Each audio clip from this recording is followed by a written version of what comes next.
Today, and before we turn to the keywords, just a few comments about course business. The paper is due a week from today, so 1 week's time to finish that up.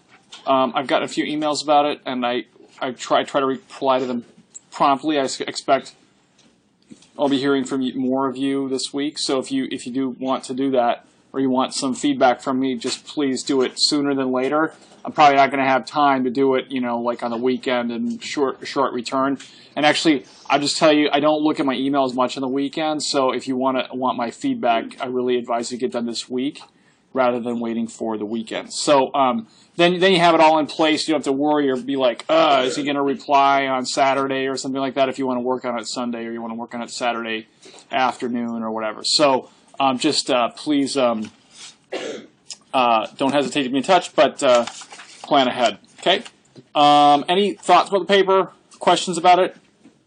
People have in their mind right now?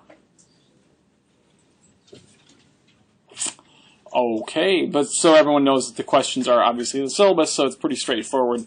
Actually, let me just make one super quick remark, just thinking about some of the emails I did reply to. Is that the more you can be specific, right, the better. And the trick is, I think, to a good thesis is not just noticing some details, because you can notice details and then write very descriptively about them.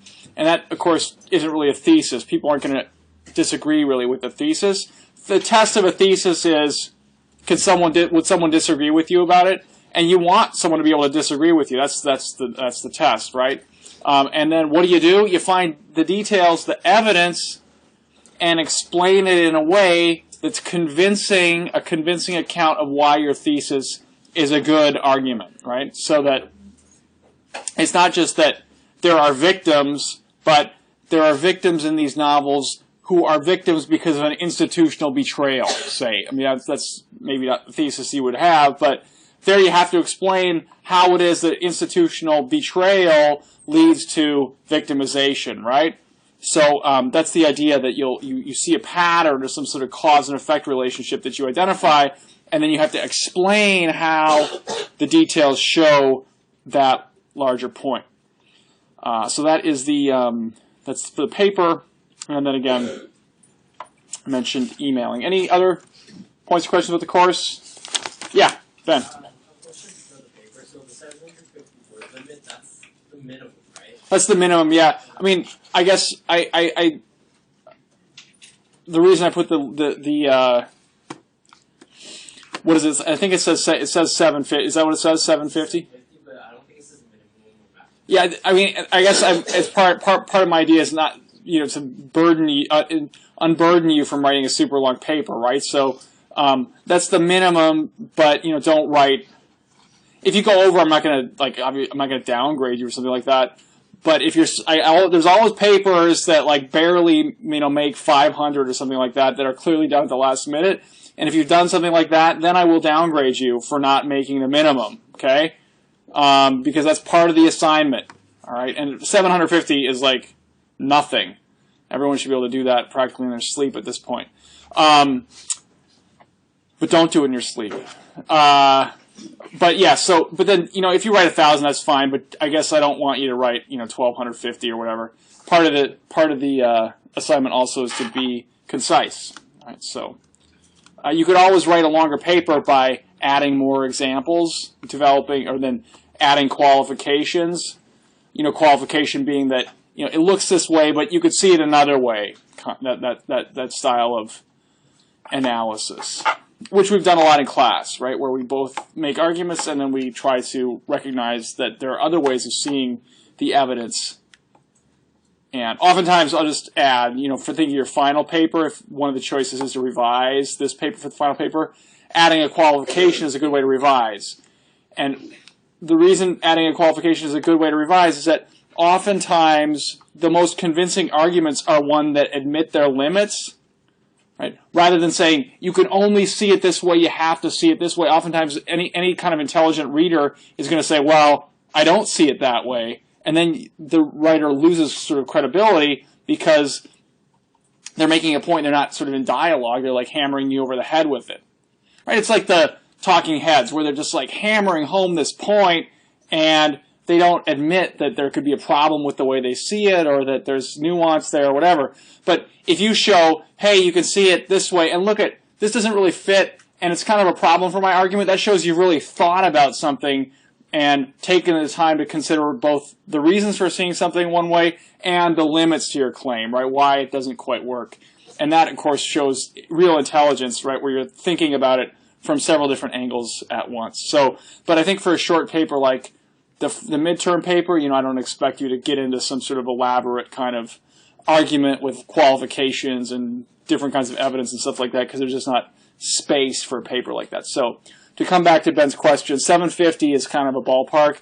If you go a little bit over that, that's fine. But if you're notably under, that's a problem, and I will downgrade you for that.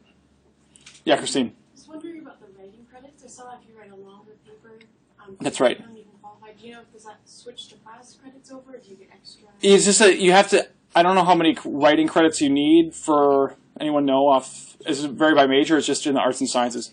10, and you have to get a W checked off for a course. And there's some courses where everyone gets a W, and then there's some which are called, I think they're called ad hoc Ws, and this is an ad hoc W course, and I have posted on the share space for the course instructions if you want to go for the W, and then if you satisfy those requirements, which means you have to do both the midterm and the final paper, they're like twice as long, I think, or so, then I will just check the W box for this paper. It used to be that the course had a little bit more elaborate writing structure, but now the course is quite a bit bigger, and so I've abandoned ship on that one. It's a little bit easier to get the W now, I must admit. So it's a good deal for you if you need a W credit. Yeah? This is a little off topic, but before the midterm, will we kind of have some time to go over? Yeah, in the past I've always taken like a half an hour at the class before the midterm to go over the midterm and any questions you have and stuff like that. I remember that we've talked a little bit about ways to prepare for the midterm, and I've tried to explain how the material that I'm providing is there for the midterm, and that's, number one, a lot of the questions will be from the novels, and if you participate in a discussion and take notes on the novels about names, events, these kinds of things, the questions about the novels will be pretty much big interpretive questions, multiple choice, or factual questions. So if you've read the novels and you've participated, you will be able to get them right without too much trouble, and as long as you put on your test-taking cap. Number two, then, about the keywords. I will take some language from the keywords and make some multiple choice questions on that basis. And number three, you can also use the podcasts of the lectures to review for the exams, if you like. And it should be, I haven't actually looked at them this quarter, but the podcast, you should be able to word search in them based on the documents that like the Word documents that are on the screen when I'm doing it. So I haven't tried it myself, but it should be there. If anyone has any feedback about the podcast, you're certainly welcome to share it with me, and I can try to change them or make them more easily accessible. But you can like go through them. I have looked at them enough to know that they're broken down to like 4-minute segments, I think. So you don't have to look at the whole thing. You can go to like one segment where you want to find out about one thing, and then review in that way as well. So, and of course, if you're not here, the podcasts are there for you to get the lecture or get the discussion that you missed out on. So, any other questions? Okay, we'll turn to victim and guilt then. And the reasons for these ones, these key terms, are that Karen Fossum's novels, this Norwegian crime novelist, they are novels, and this one included, that ask us to think about who the victim is. And when you think about who the victim is, you have to think about who's guilty for the victimization. Why is this person in this victim role? And so that's the reason for I've chosen these two keywords. They help us understand some of the main themes in the novel. So what I wanted to do today was first think a little bit about these two terms, victim and guilt, and then second, turn to the novel and ask a couple of questions. Who are the victims in The Water's Edge? Is there a victimizer? Right? Obviously there is in some ways, but those victimizers, are they themselves victims? And then what's the relationship of the investigator, Sayer, and to some extent Skara, to these victims, and I think that helps us understand how the novel works a little bit, to think about the relationship between the investigator and the victims. So those are the questions we'll take up in the second part of the meeting. But here in the first part, I wanted to think a little bit about victim and guilt. So let's actually start in a different way than we have in the past. Just take out a sheet of paper, or you can do it in your own mind if you want. Just write down what is a victim. You don't have to discuss with anyone else. Just kind of think about it by yourself. Take a minute to do this, and then let's talk about it as a class.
Okay, let's talk a little bit about victims. Yeah, Michael? Yeah, someone who's attacked.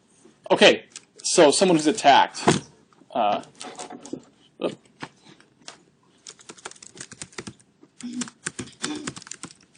Yeah, at its most, right, it's the victim of an attack. Schwinn. Schwinn. Someone who suffers from another's wrongdoing.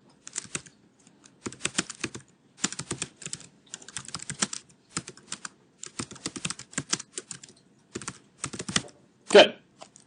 Alex? Ken, sorry. Yeah, someone who is being treated as a mere means. Okay, being treated, I'll put someone treated as a means. We're thinking about here that, right, that oftentimes we think of like as a basic ethical obligation is that we treat others not as means but as ends in themselves, right, with their own lives, right? We're not supposed to use other people, right, on that kind of ethical level. Sheridan? Yeah. Yeah. Defenseless. Okay, defenseless. Good. What's your name right in front? James. James, yeah. Someone. Good. Cindy. Cindy. Someone who's taken advantage of. Taken advantage of.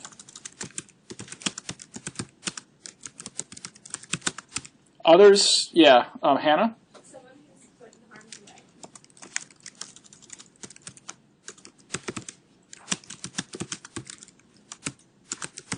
Others, Charlie? The object over which power is exercised or abused. Okay, so object of of power. So someone who can be moved around by some sort of power. It could be, power is a pretty abstract word, but we can think about different ways that can happen. Cassie. Feel the effects of malice.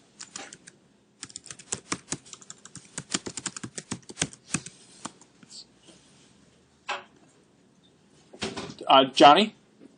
Tommy, sorry.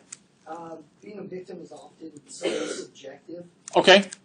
So people feel victimized, maybe both parties. Right, this is a very good point, right? There's a sense of like the subjective there that you may feel like, for example, let's just take from the classroom, right? You may feel like I gave you a bad grade or something like that, right? And you feel victimized, like I ignored your paper or whatever, that there was an injustice that was, that you suffered because of my negligence. And I might feel like I'm just doing my job, right? That's that exercise of power that Charlie talked about, where I'm just, right? So there's like a subjective aspect to it where there can be disagreement about victimhood. great, important point. Disagreement possible. Okay. Other ones people had. Yeah. Sometimes it's just being in the wrong place at the wrong time. Okay, wrong place at wrong time. Yeah, so this is great. It fills out many dimensions of what we think of when we think of victim.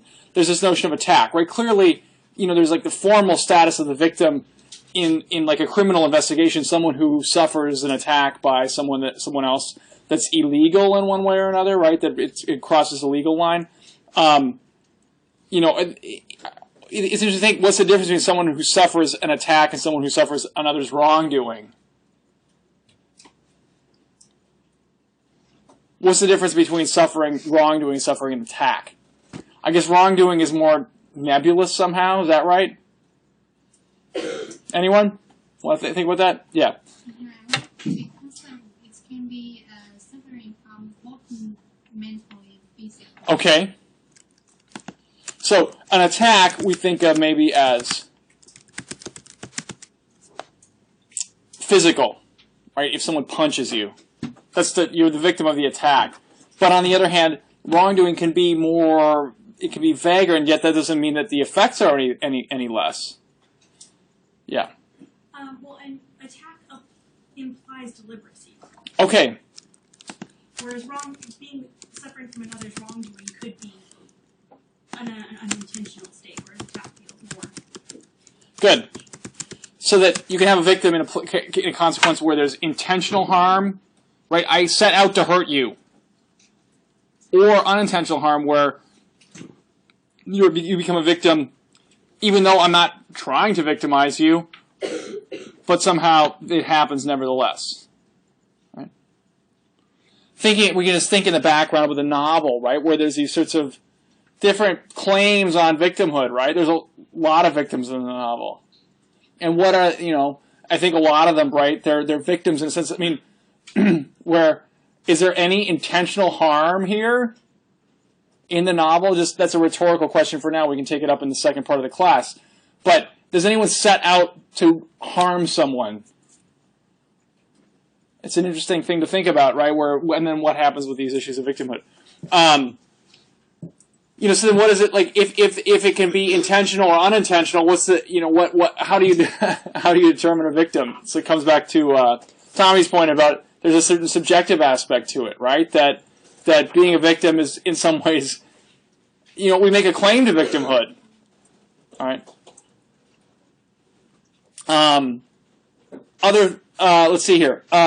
Defenseless. Now the other thing is like that about the victim is, before I can add some things here from the keyword, but this idea of defenselessness. Do you have a responsibility to defend yourself? And if you don't defend yourself, do you become a victim? What's the obligation to avoid victimhood? Right? I think there's like a commonsensical idea that, right, you don't want to be victimized in a sense, and so you should defend yourself against victimization, right? And so if you somehow don't do enough to protect yourself, the victim is somehow to blame. This is another one here, right, that no one mentioned. Blaming the victim. Where it's the victim's fault that they were victimized because they didn't do enough to protect him. He or she didn't do enough to protect him or herself. Right. Now, what about, yeah? I was gonna say, victimization also, is the defense. In situations where there's conflict, they often are I'm the victim. Right. So this is a very important point as well. Victimization as defense. Right. There's a nice way that one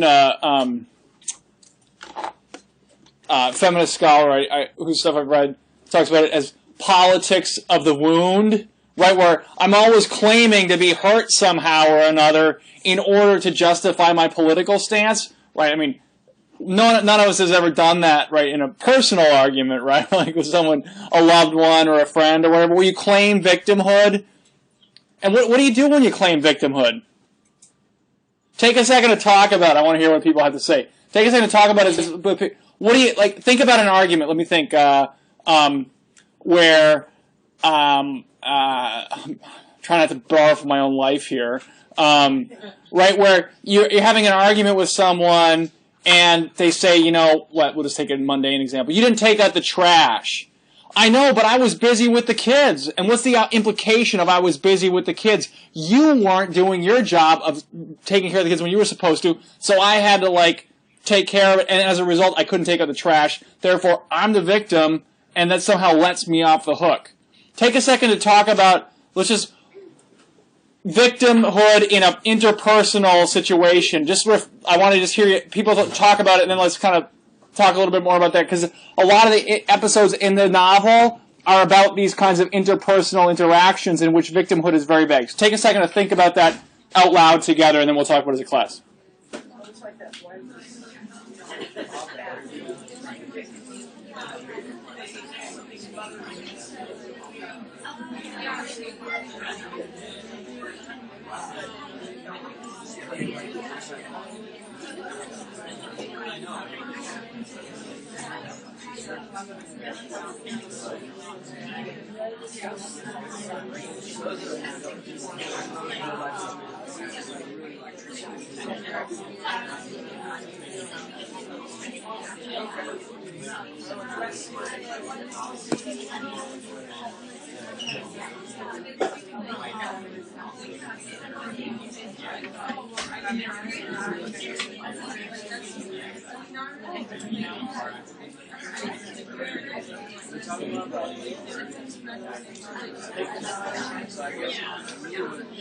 Okay, let's just trying to think a little bit about these sorts of claims on victimhood, where we all know, we're all familiar with them,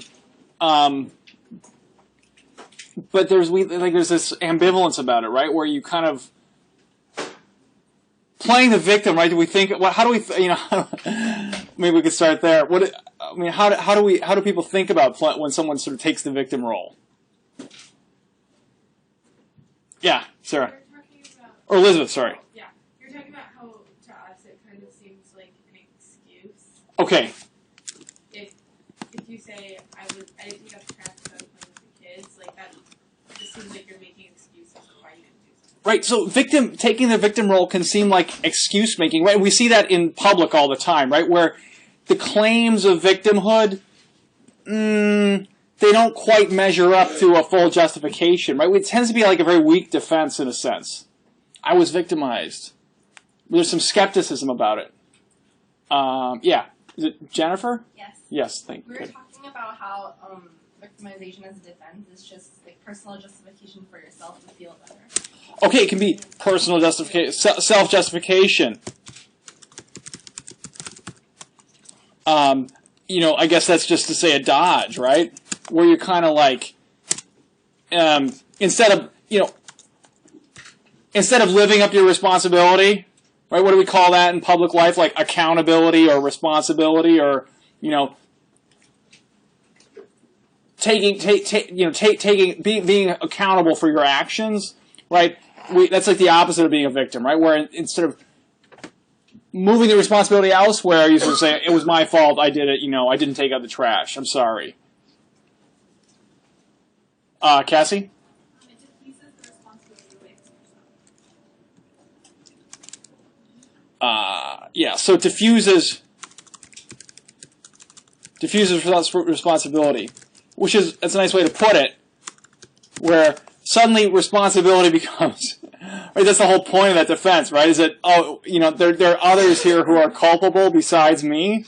In a way, that's why it's so attractive, right, is you try to corral other people into the problem, right? But the problem, the issue then is that, well, they may be like they may be a very small part of the problem. Kaya? We talked about how both sides of an argument can play the role of victim. Like, for example, with Edward's obesity, he is like, oh, my mom's always off with these men. Food is a coping mechanism. Where she's like, oh, I just can't say no to my son and still be a good mother. Okay, so in a way, Tyler points out the Edwin example, right, where there is a sort of a diffusion of responsibility in the novel, and yet we can ask, like, who's to blame here, right? So, how about we put it this way? Well, we can come around to this again, but are you saying that it's, in that case, there is a real diffusal of responsibility? They're both kind of responsible? Yeah, I mean, it's just that each can claim. Okay, so plausible claims. Right? They both have legitimate points to make about victimhood. And that's, of course, that's the problem. There's another way to, maybe people have heard before, the problem with life is everyone has their reasons, right? We all have good reasons for the things we do. And often, right, in these kinds of conflicts where you're claiming victimhood and so forth, what's really at bottom, the issue is like some kind of failure of communication where people aren't saying what they really want or why or whatever. And so you get kind of caught up and you never understand the other person's reasons, and they probably have good reasons for what they did, but you just never got it because they didn't say it or whatever. We all often have good reasons. And yet it ends up being this kind of he said, she, or rather assertions of victimhood and so forth. Austin, you had your hand up. Yeah, obviously the victims can turn into the victimizers because they feel just.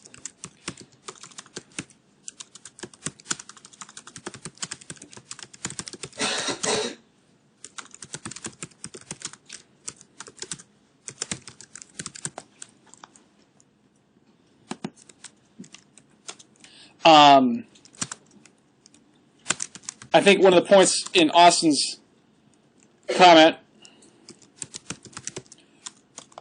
right, is that to be in the position of the victim, it's also a moral claim, right, that I've been violated, and we don't violate others, right, whether that's their integrity or their sense of self or their sense of person, whatever it is. And so to be in the victim role is to say something was done to me that, went over the boundaries for me. And so it's that's part of the power, and yet when you feel right in that kind of a way, oftentimes that's where you start, pushing other people around because you feel justified in doing what you want to do, right? Or that you feel like your moral position justifies you to somehow, it can justify your sense that I can do this and that's okay, right? So that's an important part of it. One of the things I wanted to say here was that part of what we've been talking about is like bad circumstances, we can say too, right? That require a victim. And this is relevant to the novel because we get back to the idea of like what are the circumstances that produce these victims, and oftentimes, right, if you think about many situations in life or in novels and so forth, films, whatever, where things are really get out of hand, right? Say a wild party, right, where people are doing crazy things and they're drinking too much or doing whatever, and it gets really out of hand, and then someone gets injured or seriously injured or killed or whatever. Drunk driving, for example, where, someone should not be driving, but the friends aren't paying attention, and that person gets in the car and then gets in an accident, seriously injured, right? We could say, who's the victim there? There, in a sense, there's no victim, right, because that was a stupid thing to do. But on the other hand, there's like a necessary victim because the situation itself has gone out of control, right? The victim is produced by immoral circumstances, bad circumstances. And then the problem is not, it's as much as the individual actions of the participants, that's the legal realm, right, where we reduce guilt to an individual. It's like, what's the problem here? Then it's like drunk driving. The problem is teenage drinking, right? The parents aren't paying adequate attention to the kids, and that produces these situations where there's out-of-control parties and kids get the keys and get behind the wheel. Or, another step back, what's the real problem? The problem's American society. That produces these victims. And why? Because we depend on the car, and kids are going to be kids, and they should be able to have their fun without getting behind the wheel while they're, drunk and crashing and dying or whatever. So the problem is a societal one. We need to look at the way the society is structured and the kinds of things that we do.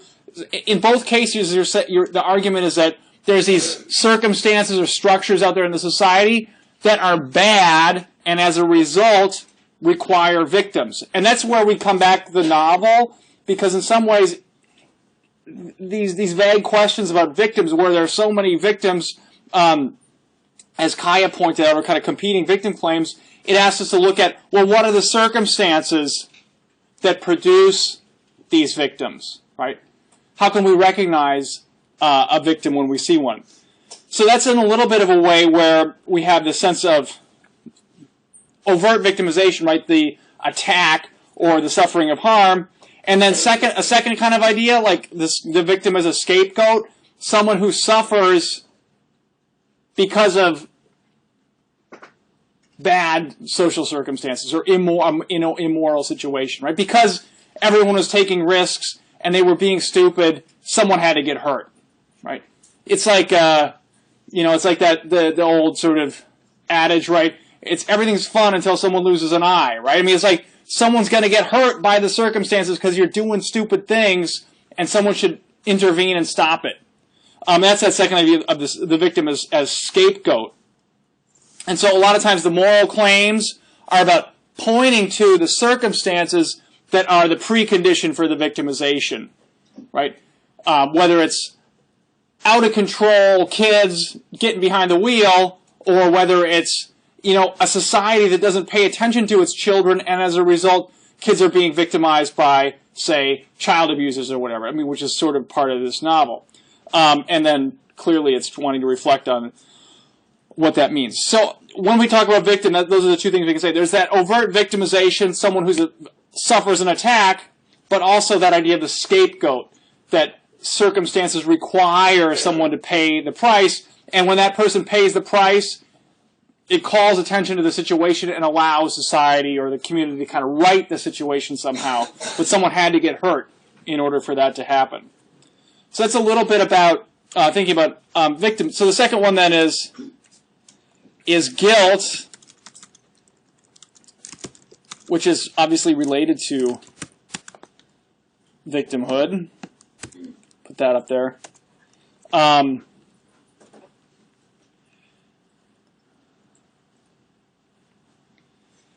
And let me just start with this question. We'll work to the keyword. Just talking with people sitting next to you. Identify one instance of guilt in this novel. One instance of guilt in The Water's Edge. Just to take a minute to talk about that with people sitting next to you, and then we'll talk about it as a class.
He almost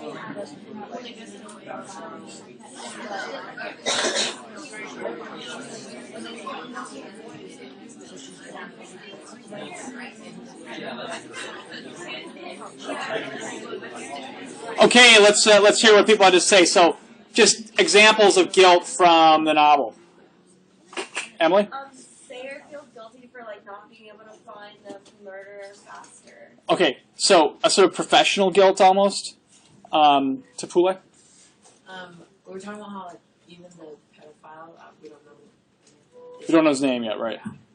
I think we do now. Yeah, okay. Remember. But yeah, how he there's chapters where he's oh, I can't believe I did that. Why did I do that? Mm-hmm. So even the perpetrator feels guilty. Schwinn?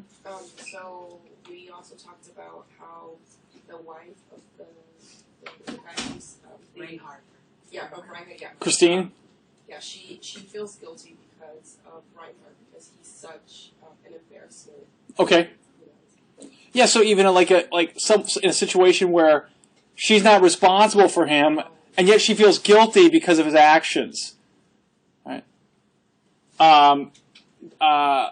Emily, right? Yeah. Yeah, like parents. How some little boys are like sure his grandma was Yeah. herself when not picking him up at like the friend's house. Yeah, where it's just like it seems like one action would have saved his life, and yet, and a tremendous sense of guilt that one thing, if I would have done that one thing differently, this wouldn't have happened. Deep sense of guilt, right? Ben? Edwin's mom, for his son being overweight, like she feels guilty that he is letting him eat. I guess an example, we begged for ice cream, and she initially said no, and then she let him go anyways, or go buy the ice cream anyways. So she feels guilty for his obesity. Okay, so this is a circumstance where a parent feels responsibility for a kid's suffering in a sense, where he's not doing well, has health problems because of his eating, and the parent feels like she needs to be responsible, and yet at the same time can't control it, right? So it's almost like an addiction structure where you feel like I can't do that again, and then you do it again. I can't do that again, and then you do it again, and then you feel guilty that you did it again, right? Is it Pete? No. Gardar, yeah. I think that at one point Edwin himself almost felt guilty for being overweight because the author said that when he walked into the kitchen where his mom was cooking dinner for Ingmar, that he felt embarrassed that he was fat and took up space. So okay, he feels guilty himself too. So maybe one can feel guilt. I mean, that's a very common feeling, right? To feel your person somehow. There's something about you, whether it's weight or looks or whatever it is, where there's a sort of a sense almost of guilt that I made myself this way by doing these things, right? A kind of almost like a moral, and maybe we can separate it from, well, certainly for people who have, in many ways, right? The majority of people have some thoughts about weight, right? Whether you don't eat enough or you eat too much or whatever it is, where people have a lot of moral feelings about body image, right? This is a very widely talked about part of the culture. Critically, to feel how the way that we tally up what we do and how we look, right? And this is a reflection on that. Is it Kathleen, right? The other pedophile that the detectives interviewed, he felt a bit guilty about what he did to the children that he had taken advantage of. Okay, so overt guilt for criminal acts, right? And he then says he sort of tries to pull back and show that he's reformed, right? So that guilt we can think of guilt as a good thing. It can be a good emotion in the sense of something that causes us to mend our ways, right? Jennifer. Scar felt guilty over making that inappropriate comment about the naughty corner, a name of some street, when he was talking to Sayer. Okay. He said that it was fine because it's just in light of the moment. Okay, so there's these even minor seemingly minor transgressions can make very strong sense of guilt, right? Where it's interesting to think, what is it about that? Right? Everyone can identify with that. In an unguarded moment, you make a remark to a friend or something like that you feel guilty about because it somehow doesn't show some inner feeling or thought that you have that you don't want to let out, right? Or is it that you recognize you've hurt someone by what you thought was a casual remark? These kinds of things that those feelings of guilt can be very, people can be very guilty. People have carry around a lot of guilt about things you do or how you are or how you look or whatever. And it's hard to separate that, we get back a little bit to where it's almost like self-victimization, right? Where you say, I did this thing to myself and I feel guilty that I did it to myself, and you start having those sorts of moral feelings of, I'm a bad person because I keep doing that to myself and I don't want to do it, therefore I'm a bad person, right? Those sorts of cycles of guilt that people can get caught up in. Other examples people wanted to mention? Yeah. What's your name again? Tao. Right. Yes, I think there's a moment when Kristen said that she was feeling about thinking of leaving homelessman. Uh-huh. Yeah, she should have that thought because he didn't do anything to her. Okay, so even more this notion of what I should do and what I want to do, right? Where there's people carry around very profound norms of how you should act in a certain situation, and if you don't comply with those expectations or norms, you can have a really profound sense of guilt, right? How I should treat this other person. You know, I should be really nice to this person. But I treat them like crap all the time, right? Because or whatever it is, because why do you do that? But you have that sense, and this is the novel, as a novel, this is the literary side of Fossum. She wants to get into these issues rather than kind of writing a thriller, right? Where guilt and victimhood are important things for her. So, a couple things we can say about guilt as a legal category, right? We adjudicate guilt, right? We decide who's guilty or not guilty on an individual basis. And what's the standard for deciding guilt? It's like a positivistic standard, right? You don't have to show, in certain cases, the intention can be very convincing, right? A motive. But what you really have to show is that someone did something. And it doesn't matter why they did it or how come they did it, whatever. What it is, did they do it? So, for example, has anyone ever gotten a ticket from a traffic camera? How many people? Lots of them. No one's brave enough to raise their hand because I know a lot of you did. But right, or you got a speeding ticket, whatever it is. Right? Does it matter that you were in a hurry to get to the hospital? You could go and contest the ticket, but the camera gets you. You violated the law. Right? The reason doesn't matter. It's that positivistic standard. Did you go 35 in a 20-mile-per-hour zone or whatever it was? That's all that matters. And so that's what we're talking about, legal guilt. That sort of minimal standard to show, did you do something that was against the law, right? That's the guilt. That's the standard of guilt. And obviously, there are other standards there as well in jury trials and so forth. But can it be shown that you did this thing that violated the law? That's one kind of guilt. Right, but when you say I feel guilty, the way we've been talking about guilt and talking about the keyword, that's of course not what we're really talking about. And what we're talking about is a much more kind of vague idea of oftentimes collective guilt, right? Agnes? I also think, to add to your point, it's also not only about doing something, but to not do something. So it can both ways. And from a personal standpoint, it can be like a feeling of like an unwanted responsibility with not having done something. Right. So to come back to the drunk driving example before, right? Where you're at a party and there's some people or a person who's, obviously drunk and no one's kind of paying attention. That person gets up to, maybe they get their feelings hurt or something happens and they leave and no one's really paying attention, but they get in the car and drive and then they get in an accident and someone is hurt or seriously hurt or whatever. Would you feel guilty about that? I think most people probably would because they would say, it's my obligation as a friend or as even an acquaintance to keep my eye out for that kind of behavior. And it's everyone else's too who was there. But are you responsible for that? You could say there were certain circumstances where there was actually a legal negligence there where you should have stopped that. You were legally obliged to stop that person. But in most circumstances, you can't be held responsible legally for that kind of thing. You're not guilty, and yet you feel guilty, right? It's this moral status that matters. And that's when we come back to the novel again here, where there's a lot of, circumstances in the novel, episodes in the novel that suggest there are people here who are responsible, but you can't say you're legally responsible for it. So what are the circumstances that produce guilt? And then, what do we take from that guilt? Should that guilt tell us to do something different? Here again, we come back to this idea of the socially critical novel. By talking about people's guilt, The Water's Edge wants to suggest that there are certain circumstances that we're responsible for, and we need to think about and need to make sort of social changes in order to deal with those circumstances or situations in a better way. So, in a way, the question then becomes, where is it pointing the finger? Where is the novel pointing the finger?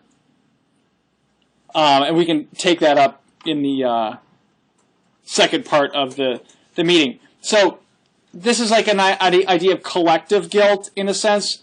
How do the way things run for us as a group produce circumstances that cause harm? Right? And that's, no one individually is responsible for that. We could argue very easily, and yet we're all responsible in a way for these bad things that happen. Any other points about guilt? Okay, we'll just take a moment to get away from the guilt and relax. Take a break here, and let's start like a few minutes before past, and we will turn to the novel.